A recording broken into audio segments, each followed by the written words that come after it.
है तो हमारी कमाई का ना।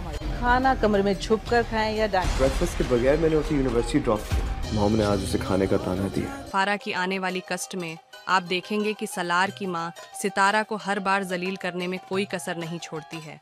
उसे हर बार ताना दिया जाता है कि तुम क्या थी और तुम्हारी औकात क्या थी। तुम मेरे पैसों के खातिर मेरे बेटे को अपने जाल में फंसाया है। जब यह सारी बातें सलार की माँ सितारा से कर रही होती हैं तो सलार यह बातें सुनकर बहुत हैरान हो जाता है। इतने में सलार का बाप ताहिर सिकंदर भी यह सारी बातें सुन लेता है और अपनी बीवी से कहता है, कुछ शर्म करो क्यों, अपने बेटे का हंसता बसता घर उजाड़ने पर तुली हुई हो।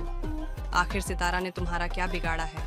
डरो अल्लाह से कहीं ऐसा ना हो कि हमारा बेटा हमारे हाथ से निकल जाए और घर छोड़कर हमें तन्हा छोड़ जाए, तब तुम्हारे पास क्या रह जाएगा।